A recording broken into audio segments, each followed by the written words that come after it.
Pasal Bismillahirrahmanirrahim, pasal menerangkan siwaknya. Wasiwaku mustahabun fi kulli halin, dan siwak itu disunahkan dalam segala hal, ya, dalam segala keadaan atau waktu. Kapan aja kita bersiwak itu dapat sunnah. Sekarang nyiwak, ya kan, kalau orang Arab kan pakai akar, ya. Iya, akar apa? Akar kayu arak. Kayu arak. Ya, itu tanamannya cuma ada di daerah Jazirah Arab, di Indonesia nggak ada. Atau pengganti daripada kayu arak tuh kalau kita sikat gigi. Karena yang mempelopori adanya sikat gigi itu, ya itu budaya Arab itu siwak, ya.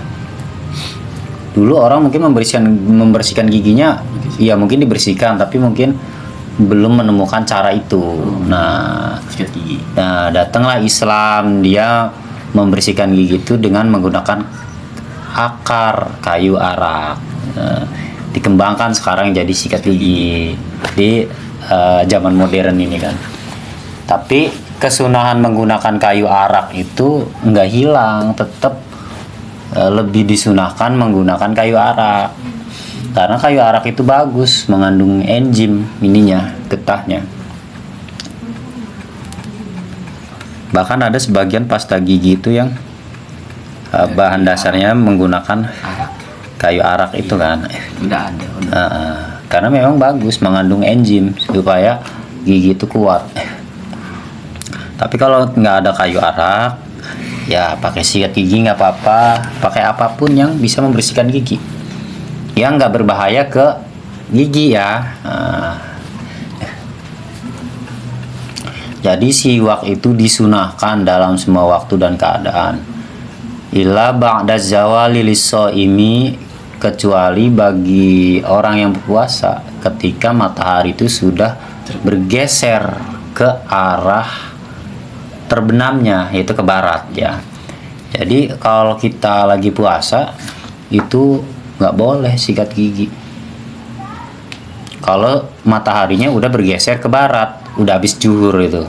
Oh, berarti kalau masih pagi itu Masih pagi boleh sikat gigi, Tapi siwakan. lagi puasa juga. Nah, jangan pakai odol, tapi odolnya dikit aja kalau pakai juga.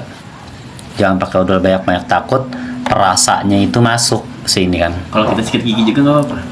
Nggak masalah, pagi-pagi bangun tidur nih Fajar mau pergi sekolah. Maksudnya puasa gitu. Mm-hmm. Puasa. Cuman kayak nggak pakai odol. Iya, Apa-apa. supaya giginya bersih aja nggak apa-apa. Tapi kalau setelah Johor. zuhur ya jangan. Makruh. Ya. Apalagi kalau pakai pasta gigi. Dikhawatirkan ketelen. Iya. Ya.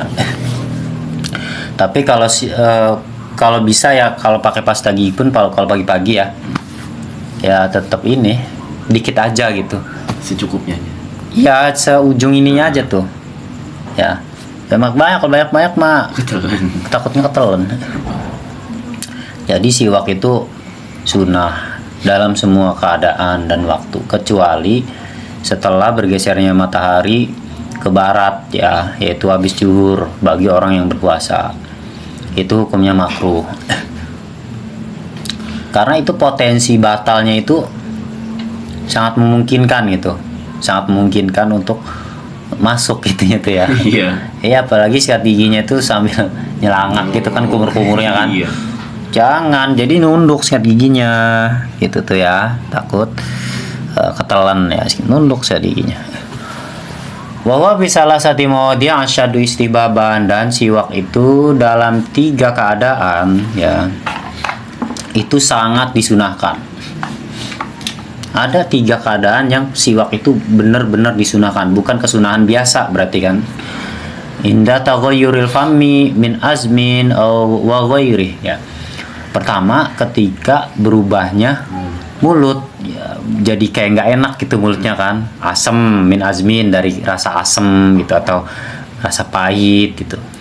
Wa ghairi, dan selain daripada itu, selain karena berubahnya mulut dengan sendirinya. seperti kita kebanyakan diem, lama-lama kan mulut tuh berubah tuh. Bener nggak? Misalnya Fajar nih diem lama, pasti berubah keadaan mulut itu, kayak nggak enak tuh kan. Nah itu disunahkan siwak saat itu, sangat disunahkan untuk menghilangkan bau mulut sebab kebanyakan diam atau karena makan yang bau-bauan, Pete. makan pete, makan jengkol, makan bawang kan bau. Itu sangat disunahkan. Habis itu sikat gigi. Ya paham ya. Terus yang ketiga, wa indal qiyami minan naum. Yang kedua ya. Yang kedua, wa indal qiyami minan naum. Ketika bangun dari tidur, sangat teramat sangat ini mah disunahkan. Iyalah bangun tidur nggak sikat gigi langsung makan. Ketelen kumannya itu nanti nih ke sini. Ke dalam lambung ketelen, rusak nanti pencernaannya.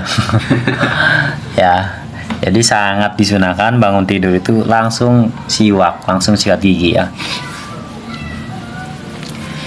Mau tidur kapan aja, mau tidur malam, tidur siang ya, disunahkan siwak. Karena saat bangun tidur itu pasti berubah bau mulut kita kan, nggak enak juga kan mulutnya. Berubah, ya udah sikat gigi. Apalagi kalau habis bangun tidur tuh nanti kita kalau tidur siang ketemu orang atau apa kan ya, Apalagi bangun pagi. iya. Wa indal qiyami ila sholat, dan yang paling disunahkan juga sikat gigi itu ya, siwak itu ketika kita ingin mengerjakan sholat.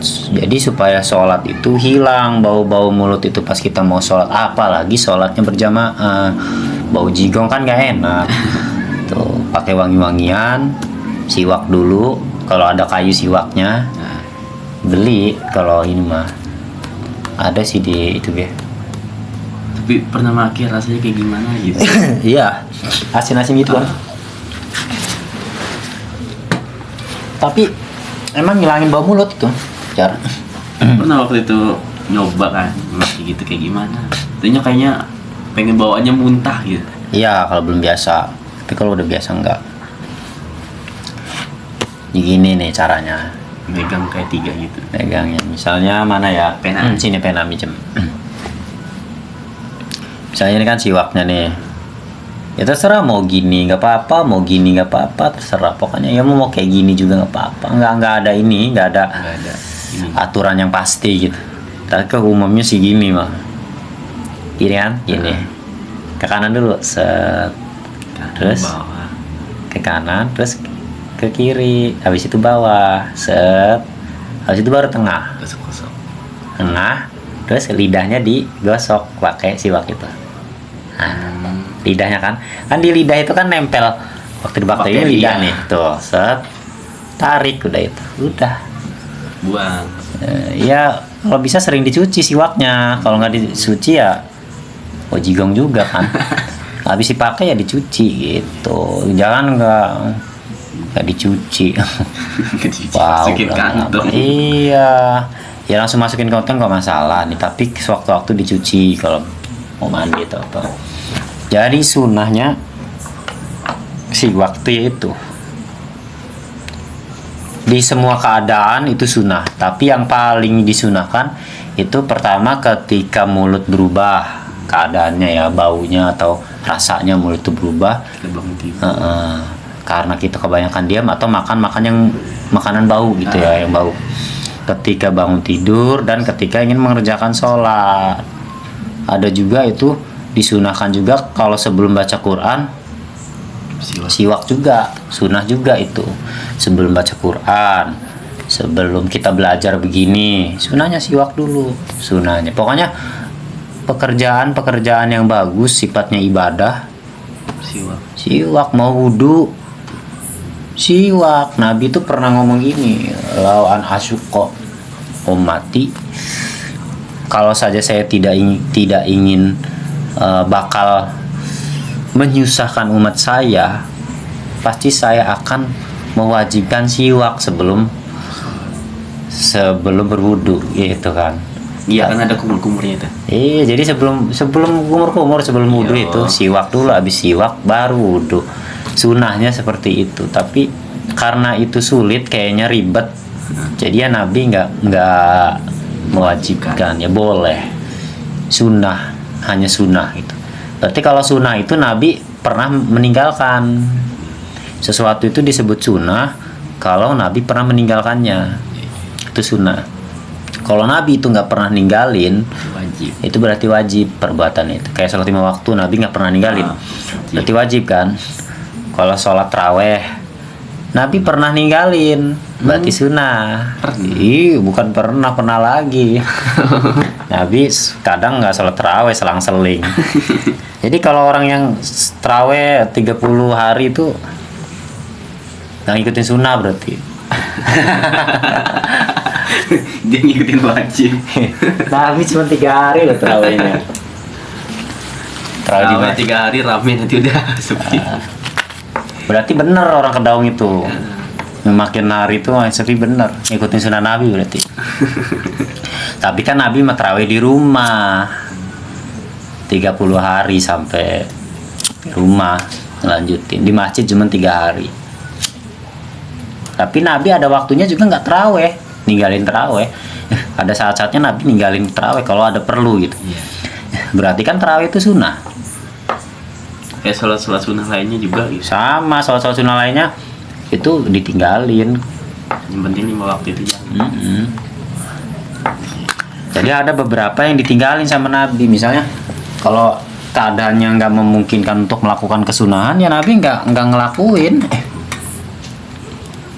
Jadi sesuatu yang kadang dilakuin kadang enggak sama Nabi, itu sunnah hukumnya. Tapi kalau sesuatu itu sering dilakuin dan nggak pernah ditinggalin sama Nabi, Wajib. itu hukumnya wajib. Puasa. Puasa tuh, puasa Ramadan mana ada Nabi puasanya selang-seling, sehari puasa sehari enggak. Umatnya iya. Ya, Itu kalau puasa Senin Kamis, Senin Kamis Nabi pernah juga nggak puasa. puasa lain gitu. Puasa lain kayak misalnya Puasa hari Senin nih Nabi pergi ke rumah istrinya Aisyah gitu kan. Tanya sama Aisyah, di dapur ada makanan nggak? Ada ya Rasul. Ya udah, hari ini saya tidak berpuasa. Sarapan dia, mau itu hari Senin, mau hari Selasa, mau Rabu, Kamis ya makan. Tapi kalau misalnya dia tanya di dapur nggak ada makanan, ya udah hari ini saya puasa gitu. Jadi Nabi simpel orangnya. Ada makanannya dia makan, nggak ada makanan ya puasa. Gitu, Berarti Nabi. puasa itu di hari apa aja? Di hari apa aja, tapi paling disunahkan tuh Senin sama Kamis karena Nabi sendiri yang memerintahkan. Nabi pernah ditanya, kenapa kamu berpuasa pada hari Senin kan? Kata Nabi, "Dzaka yauma wulidtu." Hari Senin adalah hari kelahiran saya. Oh, Kata Nabi, jadi saya menghargai hari kelahiran saya, makanya saya puasa. berarti lebih bagus kayak kita misalnya hari Rabu kelahirannya tuh, hari Rabu kita puasa. Tapi kan itu hari kelahiran kita, bukan hari kelahiran Iya. Nabi. Tuh. Apa istimewanya hari kelahiran kita? Beda levelnya. Beda dia levelnya. Ya Nabi kan karena Nabi mau rahmatan lil alamin. Ya berarti hari kelahiran Nabi itu hari istimewa. Ya kita puasa sunahnya. Hari Senin itu. Tapi kalau misalnya di rumahnya ngelihat banyak makanan juga, kadang Nabi ya makan walaupun hari Senin. Kalau Kamis sih.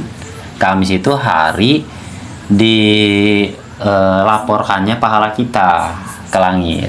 Makanya puasa Nabi, supaya kata Nabi, saya senang kalau catatan amal saya itu ketika dinaikkan ke langit saya sedang berpuasa gitu. Dalam keadaan saya berpuasa, jadi ada catatan di situ lagi puasa gitu kan.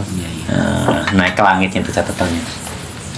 Jadi itu alasannya kenapa Senin Kamis itu sunnah, sangat sunnah gitu ya. Tapi bukan berarti nggak boleh ditinggalin. Boleh, hati-hati, jangan sampai kita bilang, wih jangan sampai kita ninggalin Senin Kamis sebagai umat Nabi. Salah, sebagai umat Nabi kamu harus sesekali ninggalin, nantinya disangka wajib. Mewajibkan sesuatu yang sunnah itu dosa hukumnya, gak boleh. Iyalah nih, traweh nih, orang kalau misalnya capek badannya, ya udah nggak usah traweh. Iyalah, kalau misalnya orang ada shift malam kerja gitu di Indomaret, ya udah ngapain terawih kan sunnah. Ya. Tapi kalau ada waktu ya terawih kan gitu.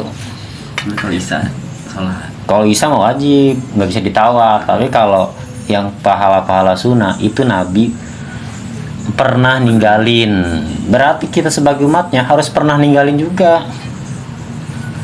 Iya, karena kalau kita ngelakuin terus nanti kita Dikira wajib. nganggap itu wajib kan. Nah, mewajibkan sesuatu yang sunnah hukumnya dosa. Nggak boleh ngewajibin sesuatu yang sunnah itu. Kadang kan ada orang yang fanatik itu kan. Ada orang nggak terawih, ini puasa nggak terawih gini nggak boleh ngomong kayak gitu. Siapa tahu dia ada kesibukan atau badannya capek siang habis kerja Iya, kan. capek. Kerja kan hukumnya wajib Iya. supaya nggak maling, bener nggak? Iya. Ayo. Jadi jangan kaku jadi orang itu ya. Kalau ngajar sama Kang Sep jangan kaku. Ada dijawab. Hah? Berani dijawab. Maksudnya jangan kaku dalam beragama. Iya, antara lu fanatik amat lah. Dia pernah ninggalin juga Nabi. Doa kunut kenapa sunnah? Karena Nabi pernah ninggalin juga nggak doa kunut. Oh berarti sholat nggak ada doa kunut nggak apa-apa itu sholat. Nggak apa-apa salat subuh nggak pakai doa kunut ya. Tapi Siapa bilang nggak banyak sah? yang make. Yang pakai Kayak itu orang NU kita, Madhab Syafi'i. Iya. Muhammadiyah nggak. Tapi waktu itu pernah Fajar sholat subuh ada kunutnya, kaget lah. Ya nggak Kok nggak ada apa-apa. kunut? Ya Tidak, udah ngikut aja ikutin nggak usah aja. kunut. Nggak dosa. Nggak ada kunut. Iya, kenapa doa kunut itu sunnah? Karena Nabi pernah ninggalin. Nabi itu ngelakuin doa kunut itu waktu dalam keadaan genting aja sebenarnya. Gentingnya apa ya? Dalam masa peperangan, kan orang Islam terancam nih. Jadi saat itu Nabi melakukan doa kunut di pagi hari untuk keselamatan umat Islam. Setelah masa perang itu beres, sudah di masa perdamaian, udah nggak ada perang lagi. Maksudnya udah kondusif lah keadaannya walaupun masih ada perang. Ya Nabi nggak pakai doa kunut pagi sholat subuhnya biasa 2 rakaat aja nggak pakai doa kunut. Terus kenapa Madhab Syafi'i menggunakan doa kunut? Kata Imam Syafi'i argumennya, sesuatu yang pernah dilakukan Nabi walaupun tidak dilakukan dilakukan lagi setelahnya itu hukumnya sunnah dilakukan. Itu kata Imam Syafi'i. Berarti Nabi pernah melakukan doa kunut kan? Iya. Berarti itu hukumnya sunnah walaupun Nabi udah nggak ngelakuin lagi setelah masa damai. Jadi kalau misalnya ada orang sholat subuh nggak pakai doa kunut, oh berarti dia memang sesuai juga sama Nabi karena Nabi pun nggak melakukan doa kunut kalau dalam keadaan tidak berperang kayak kita gini. Iya. Jadi nggak bisa kita nyalain orang, ih lu nggak doa kunut loh, sholatnya kurang afdol ya nggak gitu juga. Tapi kalau misalnya nih, imamnya nggak lupa doa kunut, cuma tiba-tiba sujud sahwi gitu. Nah itu sunnah sujud sahwi memang. Kalau ada kesalahan dalam sholat ya memang sunnahnya sujud sahwi. Tapi kalaupun nggak sujud sahwi pun sholatnya tetap sah. Oh iya. Karena sujud sahwi hukumnya Sunnah. sunnah. Udah jangan ribet-ribet agama mah. Yang buat ribet itu kitanya. Ngerti nggak? Iya. Iya, jadi kalau ada orang nggak doa kunut terus nggak sujud sahwi, ya udah sah tetap sholatnya. Jangan ribet-ribet. Kalau Idul Fitri itu kan, kalau Idul Fitri takbir nyampe 8 itu. Ya udah nggak masalah, Sunnah sah juga. sholatnya. Nggak usah takbir kayak gitu juga tetap sah, karena itu sunnah hukumnya. Dan itu sunnahnya hayat, nggak perlu ditambah sujud sahwi. Nah, Kalau ditambah sujud sahwi malah batal sholatnya. waktu itu pernah. Karena nambahin rukun. Ya, waktu itu pernah. Itu Pak Ustadznya nggak ngerti berarti. Suruh tanya sama Kang Sep itu. Iya waktu itu pernah tahun berapa itu? Sholat juga tak Kang ini. Enggak. Di rokat keduanya cuma takbir sekali. Tiba-tiba sujud sahwi. kurang jauh mainnya. Ya.